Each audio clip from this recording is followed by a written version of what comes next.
Hi, everybody. Hi. Hang on just a second. I'm going to change my name.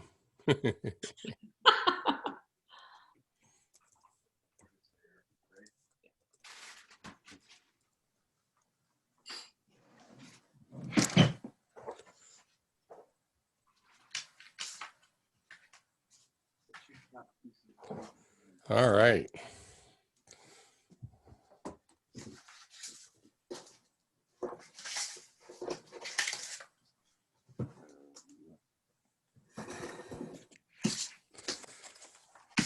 Boy, I think I just made it. I was having Zoom problems this morning. It kept wanting to put me over in the other meeting, for beginning meditation. So that might be a sign of something.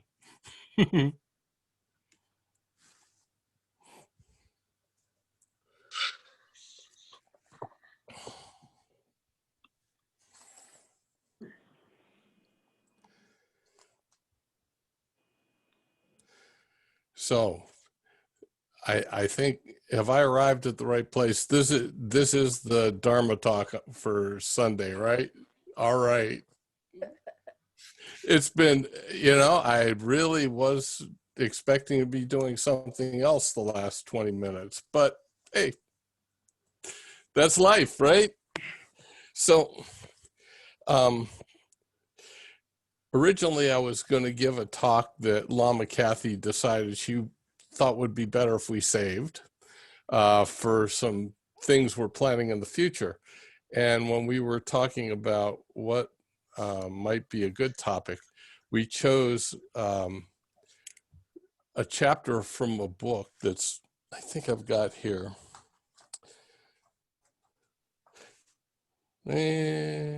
I left it downstairs. Okay, it's a wonderful book if you want some great Dharma teachings that you can take in bite-sized pieces, like a chapter at a time, and contemplate over a long period. The book's called Luminous Mind, and the teacher is the first Kalu Rinpoche, who was just an extraordinary being. So this is the fourth chapter. It's we're going to be talking about a chapter called Mind's Veils. So the way that we think about this is that everybody, we make a couple assumptions, right? In Buddhism, really only two. I like to say that we have two things we believe, as opposed to most spiritual traditions that have a lot of things to believe in. The two things we believe in simply are that every sentient being has the nature of awakening, or Buddha nature, complete with all its qualities and power and everything that Shakyamuni Buddha, the historical Buddha, demonstrated. Well, we have that in us already. So if you're looking for it, the first advice is call off the search. The search itself is a distraction or an obstacle, because it's there. What Buddha Dharma is all about, what the Buddha taught, is how to uncover that nature. So that's the first belief, that we all have that nature, and we have the tools to uncover that nature in ourselves. The second thing we believe is that everything is interdependent. Everything's connected. That's important, because, and this is where the mind's veils come in, we mostly don't see that. Mostly we live in what you read in spiritual teachings as dualism. In other words, there's me here, there's you there, we're separate. I have my experience, you have your experience, and so on. And it's so limiting that this expansive experience, this expansive energy of the way things actually are, can't dawn because we're so busy doing what the Buddha called craving and clinging. Craving meaning that we want what we want, and when we try hard to get it, so we'll be happy. That's craving. So we have what we like, and then we have what we don't like. So craving is also craving the ability or the resources to get away from stuff that we find that is unpleasant. One of the odd things is, one of the very odd things is that what I think of as pleasant might mean nothing to you. And what you think of as pleasant might mean nothing to me. And the same goes with what I try to avoid, you might relish. And what you might try to avoid, I might relish. In other words, there's the things that we ascribe absolute reality to actually don't have any reality like that at all. All right. So that's the way a mind's veils work, is like we're working with what we think of as our direct experience, and we think of as reality, and it turns out if we're seeing anything at all, it's very, very obscured. It's been very clouded over. So that's craving. Clinging follows along with craving. It's like we know it's not quite right inside, even when we get what we want. Very oftentimes we don't even get a rush of this happiness that we desire. And if we do get that rush of happiness, it doesn't last long. And we have to go through the whole drill again. And so because our efforts, in a sense, for happiness are ineffective, we tell ourselves stories about it. So it's because of this and because of that. And it was because she said this or he said that. And I reacted this way and that way. Or I have to have this thing because, and we have this long narrative. That's clinging. So what the Buddha taught was that, okay, this clouds over your Buddha nature. This is a veil for the mind. And he taught a path of meditation. Meditation is just working with the mind so that slowly and gradually and directly we can begin to wear these veils thin and uncover this extraordinarily open, limitless, luminous nature that's already in us. So that's sort of by way of introduction. This chapter is not long, and actually it is so rich that I'm going to rely on it for a lot of this talk directly. And then where things seem a little bit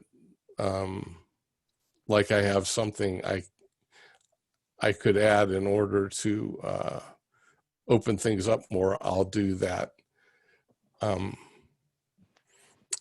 And of course, at the end, if you have any comments or questions, we'll leave room for that, because I think that's really, really important.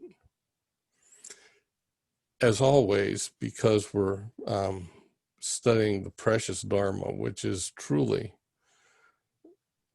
precious in our lives, a jewel in our lives. Let's bring our minds right here to be with the Dharma by chanting the Refuge prayer. I'll chant it 3 times in Tibetan. If you know it, please chant along with me, but with your microphone muted, because the timing over the internet is cacophonous if you try to sing together. And if you don't know it, just follow along in your heart, wishing to open and take refuge in your highest, best self, in your Buddha nature, and to take refuge in the teachings that guide you to that nature, and take refuge among the people who are walking that path with you.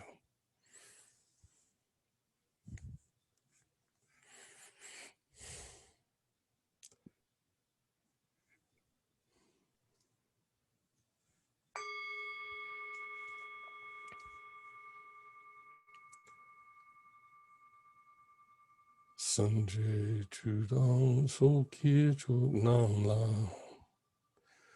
Changchu Pardu Dakni Kyap Suchi Daki Jinso Ki Pe Sunam Ki Drola Penchir Sanjay Drupar Sho Sanjay Chudang Soki Chok Nam La Changchu Pardu Dakni Kyap Suchi Daki Jinso Ki Pe Sunam Ki Rola Penshir Sanjay Drupar Sho Sanjay Chudong Soki Chok Nama Changchu Pardu Dagni Kyap Suchi Daki Jinso Gi Pe Sunam Ki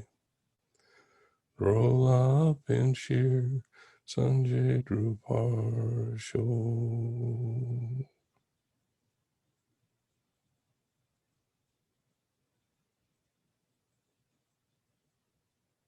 Thank you. So, Mind's Veils. Actually, Kalu Rinpoche himself starts out by quoting somebody else. He quotes the third Karmapa.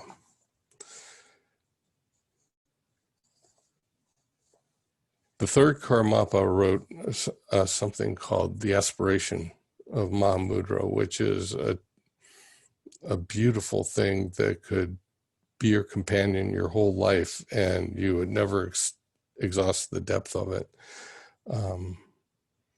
So here's the section that Kalu Rinpoche started his talk with.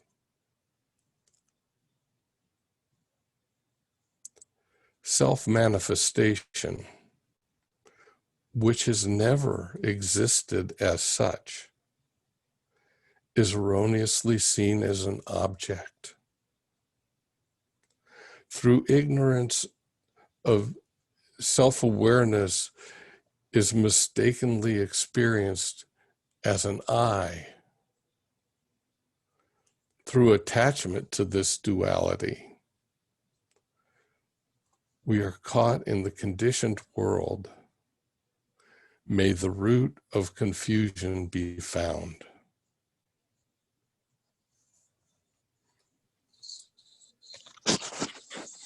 So he begins,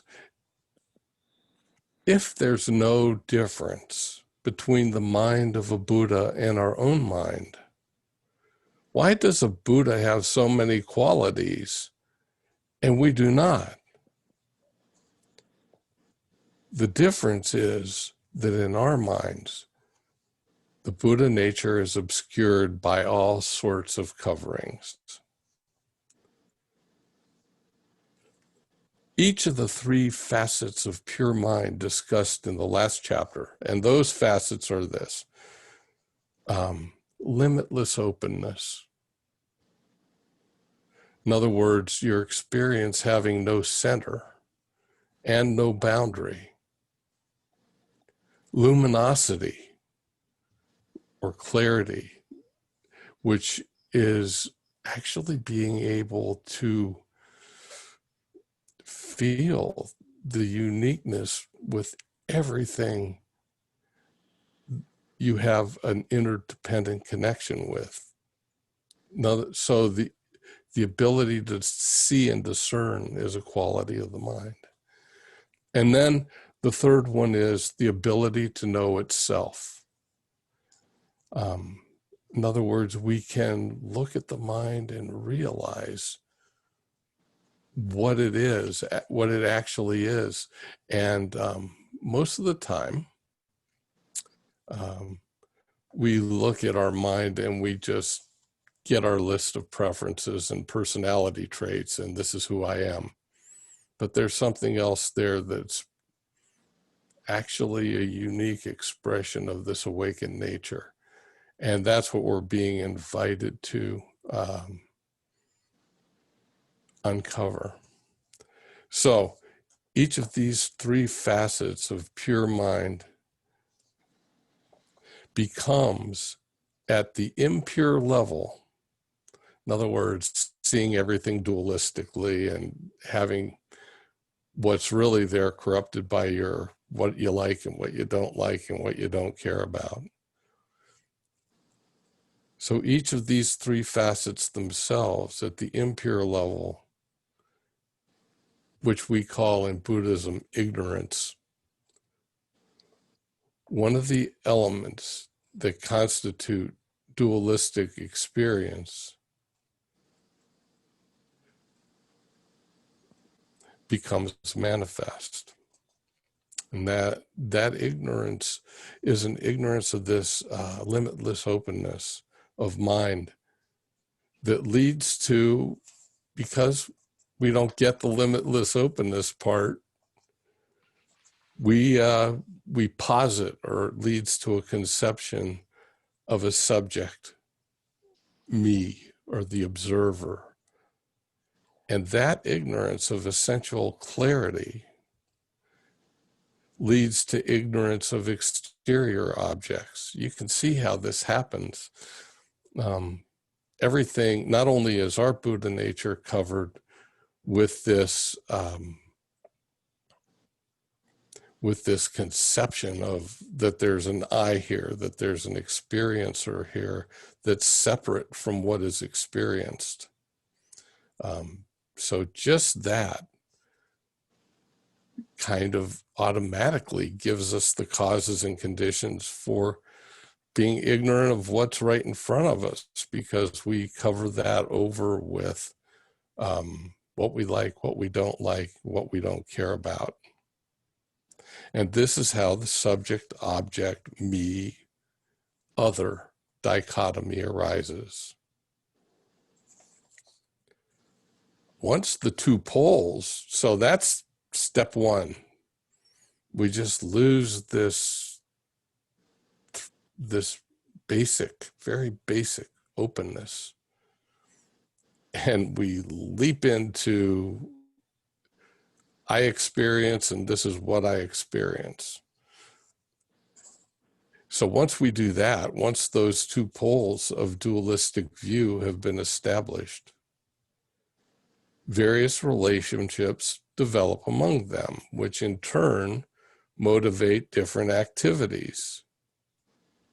The stages of this process comprise the four veils that mask the pure mind, or Buddha nature. The four veils are the veil of ignorance, the veil of basic propensity. We will describe what that is. The veil of mental afflictions. We all know what that is. And the veil of karma, which it's more than what you think. So we'll discuss that too. They are consecutive and structured one after another. So, dealing directly through meditation with dropping a thought, dropping a feeling, and returning to an object and letting your mind rest until it can rest on no object at all and rest on itself. Obviously is developing the strength and the ability to experience this limitless openness directly, which is a way of saying, taking off that veil of ignorance.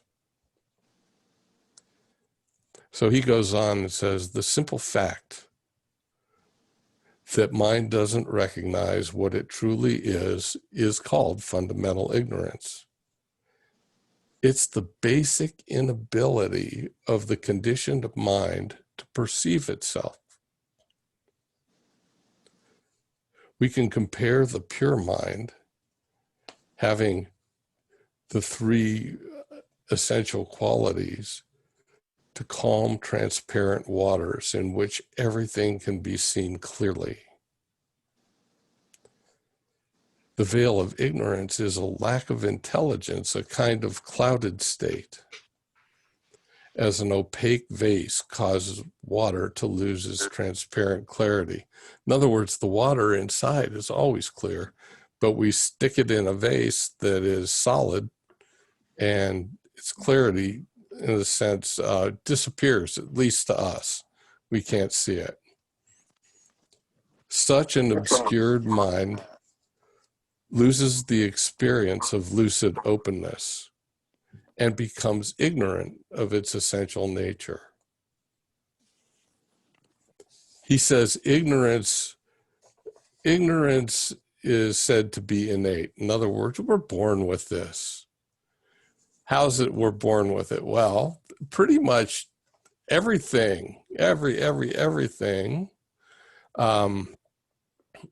that you think life is comes through your senses, the five physical senses, and your mental consciousness, right? And what we're talking about here is at a deeper level than that. As Gyaltsen Rinpoche says, you want power? How ridiculous. Where's the power of the king that died 100 years ago? According to the teachings, this life energy never, ever was created and never disappears, kind of like what Einstein said about energy. And, can neither be created nor destroyed, and yet here it is. We're using it to communicate on the internet, right? It's amazing. It passes beyond what we normally consider as our thinking mind. So the same thing with these things that we build our lives around based on the way our senses work and the consciousness of those senses are. What happens when our body goes away? And it will go away. That is the one thing for sure. All of that dissolves into what? I mean, I think into nothing. And what remains is this basic openness that was there all the time. And what the Buddha showed is that we can experience that basic openness now. And it's what we call enlightenment. So Kalu Rinpoche says we're born with it. And what he's saying is we're born with this dichotomy of experience and experiencer without understanding that those two things aren't disconnected. They actually are the same ocean. It's just that sometimes waves rise up and we think of the waves as separate, maybe as a certain kind of wave as who we are. But the waves, just like waves in the ocean, fall back into the face of their own essence. And this path is to say, I can let go of the identification with the waves, with the way my thoughts arise and fall and what I like and don't like, and come to rest and have a sense of authentic well-being by actually recognizing, actually directly seeing my own essence. So that's the way this is working. So duality is this duality of experience and experiencer is basic ignorance, which is the root of all suffering, literally. So the veil of basic propensity, the second veil, he says, mind controlled by ignorance engages in delusions. That's the clinging part, the narrative we tell ourselves about stuff, among which the most basic root of all others is dualistic grasping in terms of subject and object. When the mind does not know the extent of its openness, instead of experiencing without center or periphery, we perceive everything through one central point of reference. This point, the center that appropriates all experience, is the observer. We call that the ego. It is in this way that mind, ignorant of its openness, engenders a delusional experience of me and I. At the end of the day, literally every day, if you reflect upon your day, it's all going to be about, it's going to be like a library of books, all with the title of me, this happened to me, or I did that, or I experienced this, or this didn't happen to me, and so on and so forth. And then, of course, we'll natter on, it was because of this, and I'll change that, and all that kind of thing. This is the veil of basic propensity. When the nature of clarity goes unrecognized, we experience a sense of other instead of the mind's self-aware quality. Thus, the ego distinguishes things which become exterior objects. The appearances of the outside world and mental phenomena. This propensity of mind to be ignorant of its own nature and to perceive all situations in a dichotomous way is the veil of basic propensity, and can also be called the veil of dualistic grasping. This is kind of interesting because grasping and clinging are what the Buddha taught in the second noble truth and the third noble truth as being the source and the cause of suffering. So these practices that we have to actually retrain our minds, literally develop different mental muscles and different relationships with everything that occurs to and within the mind. These practices are extremely valuable. Because actually I can say this and you can read it in the book, but if it's not the way your experience is, it's not going to help you much. It won't lessen your suffering much. However, if you begin to experience your connection with things, and when you realize you're a part of everything and everything's a part of you, and your compassion arises, I mean, how could it not if we're all connected? This is the first step in a life that unfolds into joy. It's not reading another book. It's developing this mind muscle that's strong enough to cut through these veils and enter the door of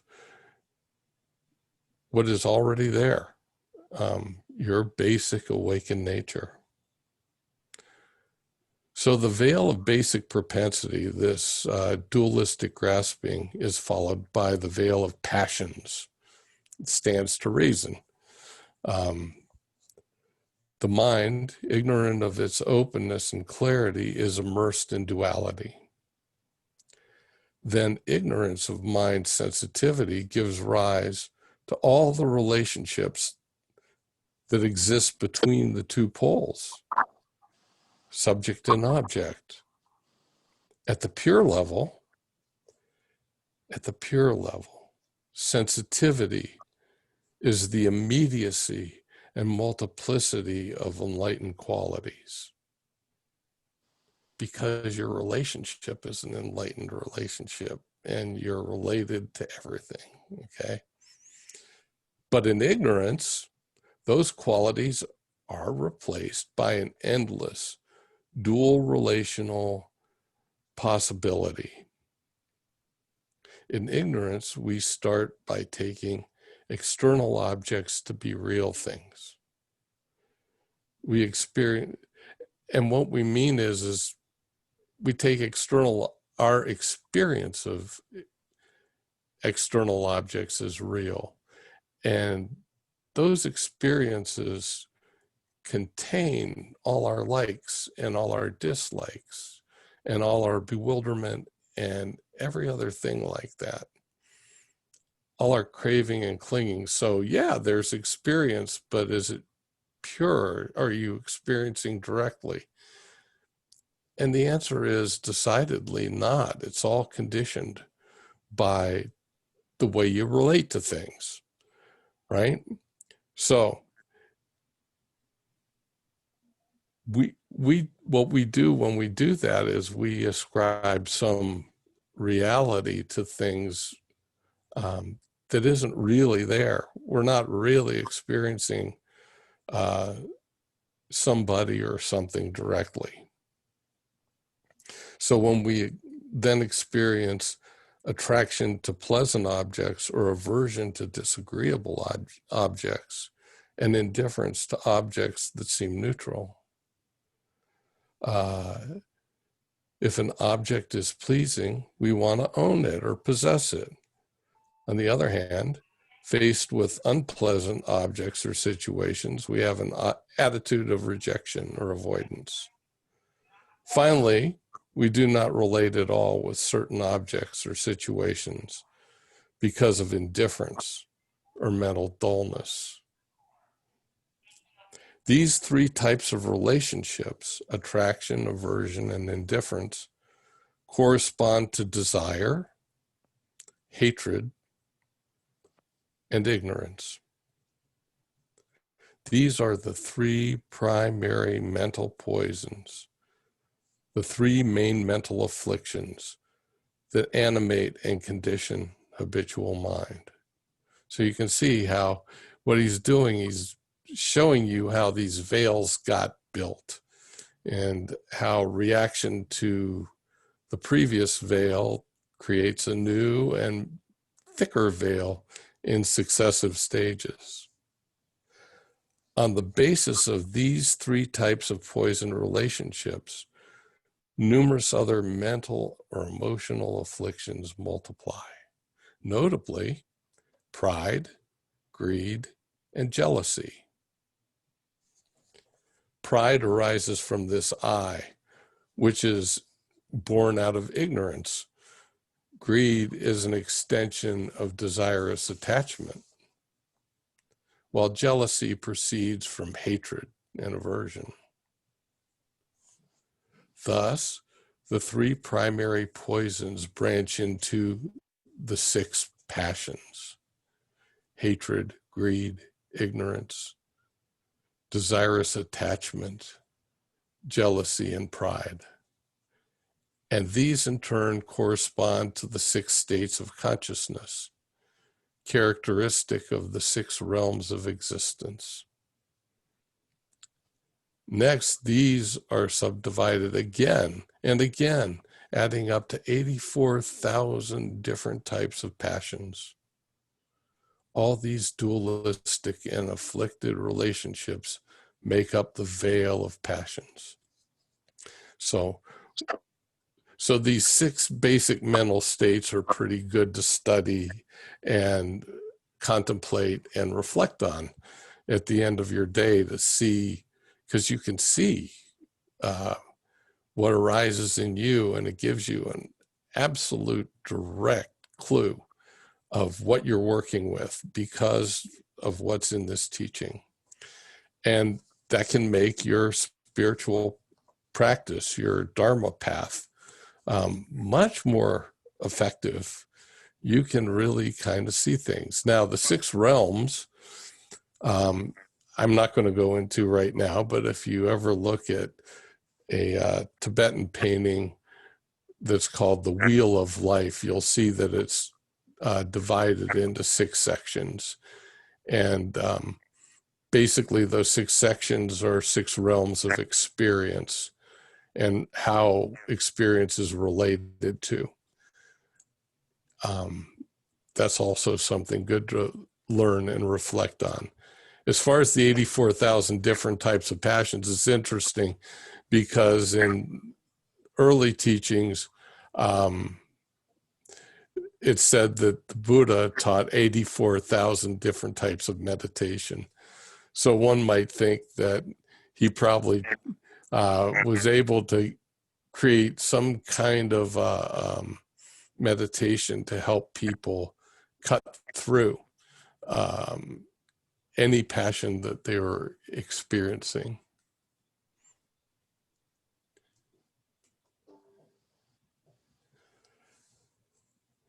So the last veil is the veil of karma. The various passions lead to a large variety of dualistic actions.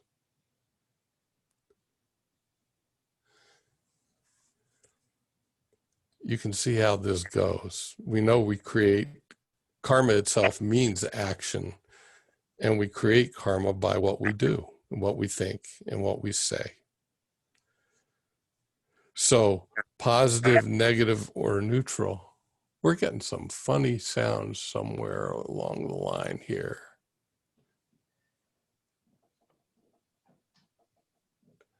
I don't know where it's coming from, but okay. I guess that's just our karma. Positive, negative, or neutral. Those karmas condition our mind and cause it to take birth in one of the 6 realms of conditioned existence, or the 6 different ways of experiencing. That's what that is. And you can see how this works. When somebody who's always angry in this life encounters even a pleasant situation, they will find fault. They will be angry about something. When somebody who's always complains, encounters something that's good, they're going to find the needle in the haystack of something that they don't like. And it conditions all of experience. It absolutely covers over, of course, openness and clarity and ability to recognize itself. The problem, if it's a problem, is all out there. And as we condition our minds more and more this way, by indulging our karmic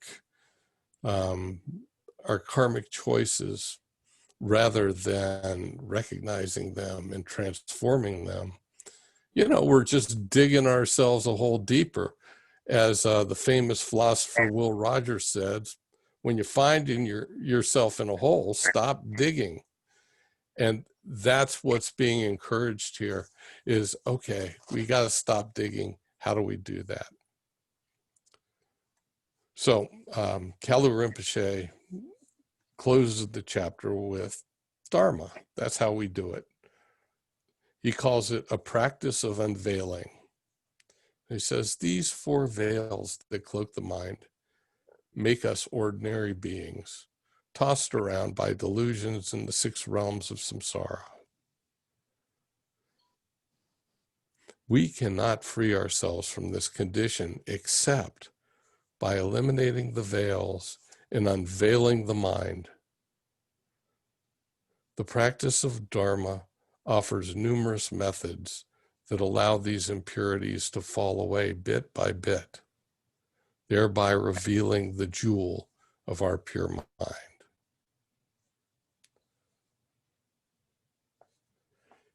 He gives a couple of images for this. One of the one I liked the best, at least yesterday when I was reading this again, he said that veils can be compared to layers of clouds covering the sky of the mind. Just as the clouds obscure the sky, the veils mask the open space as well as the clarity of its lucidity.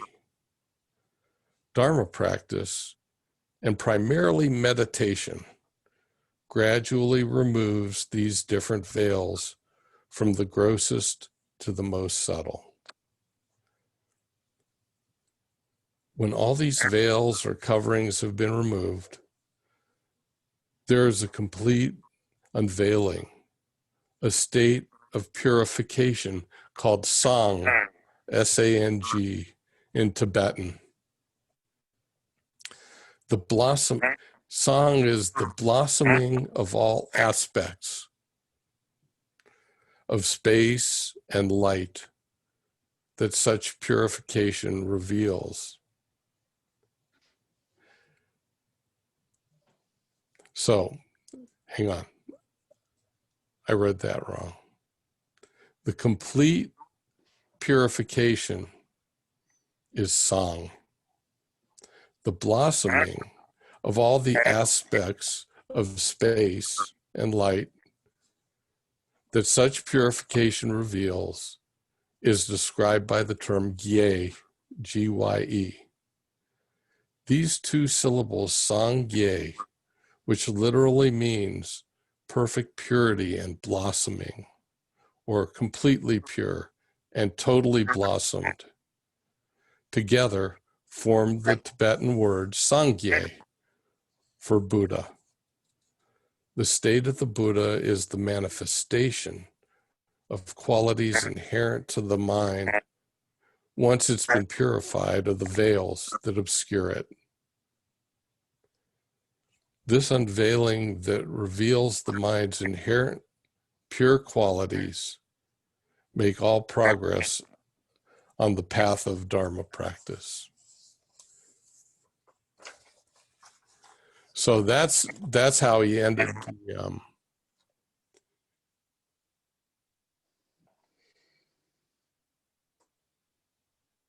that's how he ended the chapter, was that simply Sangye, complete purification, clearing the clouds, and blossoming. Blossoming is opening and opening and opening. It's limitless opening. So there's this fundamental thing that keeps us going, because it's a long road. And that is this wish to grow, this wish to blossom. And along the way, we get teachings like this that encourage us and make sure that we don't go off the rails too far, which can be a problem in itself. So we have each other, and we have good Dharma teachers that we can check things out, and make this the most fruitful purification and blossoming process that we could possibly have in this life. One of those great teachers, this is what I want to close with. Dilgo Chente Rinpoche, he said a lot of things, but I have a quote here from him about this path and about meditation. He said, "When about to settle in the natural way of mind essence, some people merely try to stay conscious and aware. Then they rest in this state of mental consciousness with the feeling, Ah, how clear. Other people fixate on a state of utter void, as if their mind had gone blank. Both of these cases, however, are simply aspects of consciousness clinging to a dualistic experience. Whenever this duality occurs between the clarity and the one perceiving the clarity, the emptiness and the one perceiving the emptiness, look into the nature of this stream of rigidly fixated mindfulness. By doing so, you pull up the stake to which the dualistic mind which holds to a perceiver and something perceived is tethered, and make room for the naked, wide open, natural state of awareness, a luminous emptiness without center or edge. To apprehend in a non-dual way this luminous, open, natural state is the essence of awareness. It is the dawn of naked wisdom, free from the veils of fixated experience. So that's where I would like to end. I think that's, it's pretty densely packed.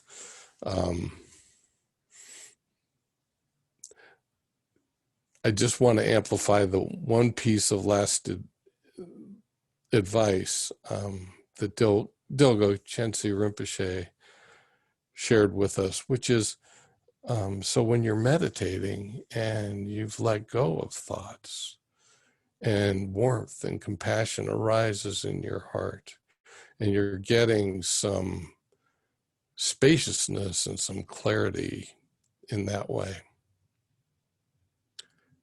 rather than thinking, that's it, that's the end, realize that there's still experience and experiencer.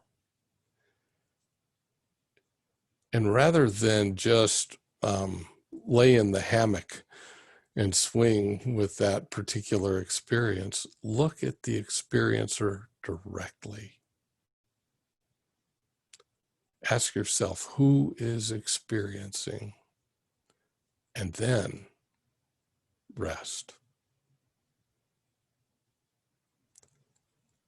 I believe if you're able to do that, you'll have your own direct experience of this openness, this purity, unclouded purity, and this blossoming, this just opening out and out and out, the interdependence, the connection with everything. So anyway, with that, I'd like to end the talk. We do have time left for questions or comments if anybody has any. So if you do have questions or comments, just unmute yourself and fire away.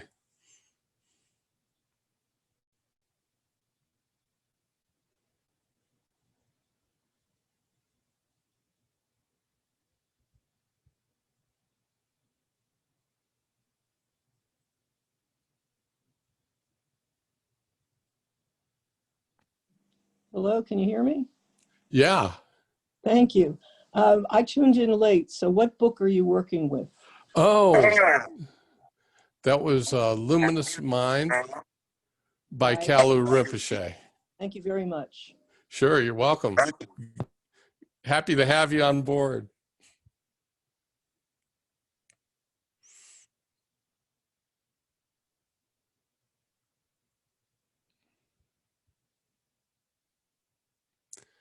Well,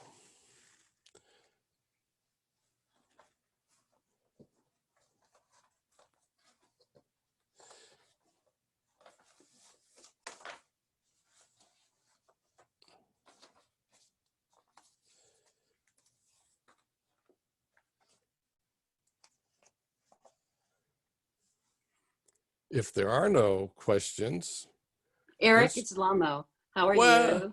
Good hi, morning. friend. I'm Sorry, fine. I How had are to step you? away for a minute. Fine. Thank you so much for this beautiful talk. I just wanted to ask a little bit about, I think sometimes we try too hard to have these experiences, and I thought maybe you could address that. What do you do when you want it, but you know that you can't be too tight about it? Right. Well, I'll tell you what I do. When I recognize it, okay? Some Mm-hmm. part of the ignorance part of this, and we're all benighted with ignorance. That's part of the game, right? Um, but once you do catch a glimpse and you realize, man, I'm really trying hard. Sometimes people don't even recognize it until they get a headache or something like that, or muscles go into spasm. I mean, your body will eventually tell you that you're too tight too. Or if you're a little more sensitive, you might recognize, man, I'm really, I'm really focused in on this. What I do is I laugh at myself because the very first, the very first part of the talk is about, oh, there is covering, right? And then the very second veil is this clinging and craving thing. This is me craving and clinging the thing that would free me from craving and clinging. It's pretty funny. Yeah. So my tendency is to laugh. First, I think it's funny when I recognize it. Sometimes you can't recognize it though, and that's why we can help each other on the path. It's good to have a teacher. It's good to have Dharma friends, and it's good to talk about your practice. Yeah. And I think, I don't know, I think a lot of us don't do that. We have some kind of very Western, very American notion that we don't talk about religion and politics and all that. So we don't talk about our practice. We think of it as private. Guess what? That's that dualism thing right there again. Yeah. Right there. I mean, it's us acting out the very thing that's causing us suffering. It's crazy. So first I laugh. Second, I really do try to talk to people that I trust and that I have some kind of connection with in meditation. And then third of all, if I do recognize it in the midst of practice, after at least getting a chuckle, I try to look at the one who wants it so bad. I like that. Rather than just want it so bad and get caught in that narrative, which is literally the definition of clinging. All our narratives are our clinging. So rather than staying stuck in the narrative of, oh, I want it so bad, look at the one that wants it so bad. Just ask, inquire, who is it that wants it this bad? Who wants it this bad? And then look and rest.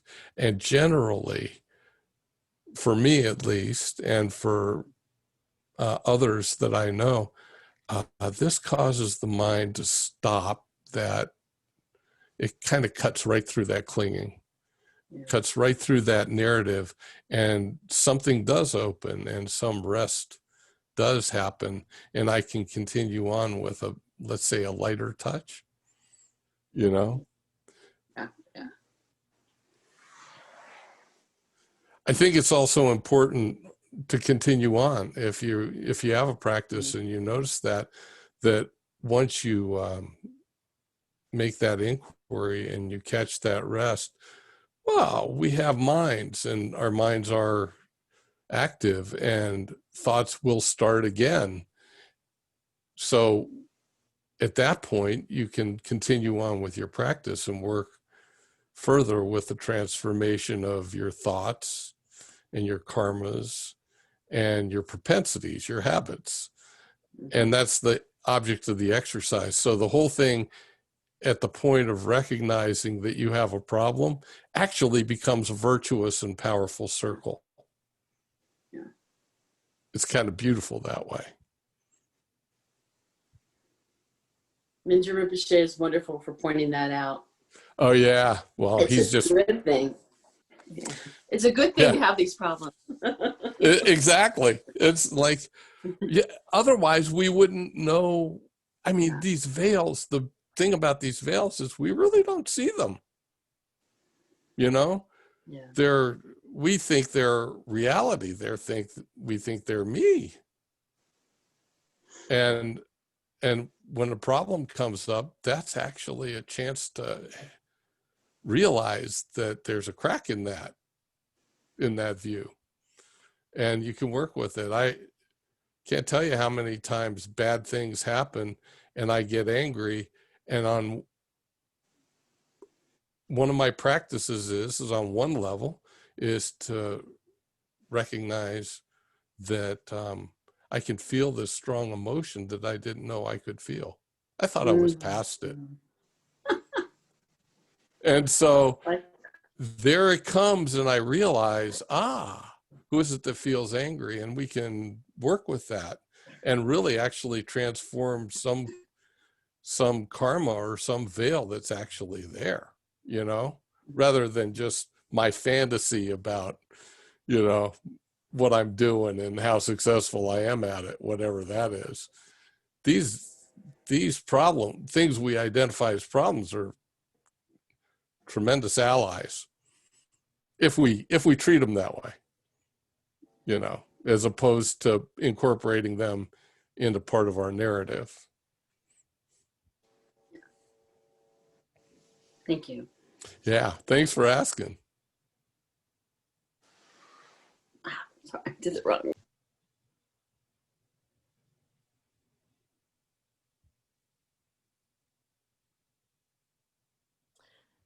I have a question. Hi, Karen. Hi. So I have been kind of using indifference to tamp down anger, but it kind of looks like that's one of the big three. Indifference is something not to use. Well, right. It's certainly a mental poison. I mean, it's so you get angry because either because you don't get what you want or you get what you don't want, right? Right. And there's this big reaction to those conditions. And yeah, there are things, you know, in experience that are difficult. But anger doesn't have to be the only response. It's just the strongest muscle in our brain for responding to those things. You know, does that make sense? Well, maybe I'm wondering, I'm trying to like unhitch from things. Right. Same thing as is that indifference? Oh, indifference really means not caring about something. Anger, you don't want to be indifferent to your anger, I don't think. I think it's very powerful, strong mental energy. Mm-hmm. It's just in the wrong relationship, or not, I shouldn't say wrong, it's just in a harmful relationship. And harming never brings about well-being, right? Right. But when you have strong mental energy, if you just tamp it down, you're actually doing something that, in my mind, I don't know if this is correct or not, Lamo might know, but it's like taking this strong energy that could actually cause flourishing and blossoming if it was directed differently, and tamping it down. Okay. Does this make sense? That's why when we teach compassion meditation, Tonglen, for instance, and we recognize that, okay, I've got this big surge of energy, my mind is plastered on top of it, this, what we call anger, right? Hatred, Mm-hmm. you know? And there are basically three methods of dealing with afflictive emotions. The first one is if you're in a state or a space where you have enough mental sensitivity and acuity to look directly at it, just like it was a cloud in the sky, it'll pass, just like a cloud in the sky, and you let it go. You don't tell yourself stories about it. You don't justify it. You don't get into it. It's just, oh, the cloud looked like that today. That was not the most handsome cloud, but it's gone, you know? So there's that first thing, is to be able to look directly at it. A lot of people, for a lot of us, that's hard to do. To really do it authentically, to look at it, watch it dissolve. All right. Theoretically, it's the best way. But because we have so many attachments, so many propensities, not so easy. So the second method is compassion meditation. And you're just like, I'm so angry, I can barely contain myself. And then just take a moment and recognize your interdependence, that you're connected to me and to everybody else here. And in fact, to every living thing in the universe, right? And make the aspiration, may my anger, or if it's fear, it could be fear, you know, greed, jealousy, hatred, desirous, passion, whatever. May my anger contain all the anger of all beings in this very moment, and may they be free of it, and may we all someday be free of it. And you take it in, just like you're doing compassion meditation, recognizing that this aspiration came from that enlightened nature that is luminous in your heart, right? Where else would an aspiration like that come from? So that light in your heart is still functional even when you're angry. And when darkness comes into light, what happens to it? It vanishes. Yeah. Yeah. And then you do the second half, is that you make this strong wish that everybody could be free of anger and experience authentic well-being. So that's the second method.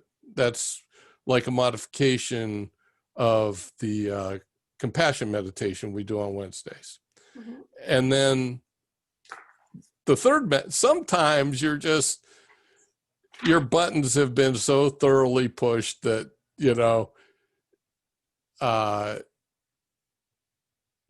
your mind just isn't sensitive enough or facile enough, you know, flexible enough to even do something like compassion meditation and drop it. Okay. And then, according to Shanti Deva, the best advice is lay like a log. And, you know, you think about a log just laying there on the forest floor. They're big, they're heavy, they don't move. So let it be there. And like a log, by the way, logs laying on the forest floor decay, right? They transform. They become the soil for flowers and all kinds of plants in the future. So even that, if you don't react to it, you're at least breaking part of that relationship you normally have to your anger. And ultimately, that'll be a benefit. Okay. That will cause some flourishing. Thank you. Got it. You're welcome.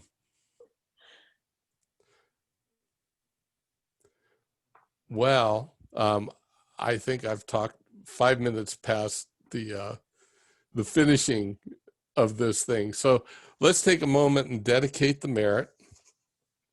I'm going to say a very brief, what's called a 7-branch prayer, as a dedication of merit. And please just follow along in your heart. whatever merit I've gathered through prostrations, offerings, confession, rejoicing, requesting, praying, and hearing the teachings of the Dharma, for the sake of the enlightenment of all sentient beings, all of this I dedicate.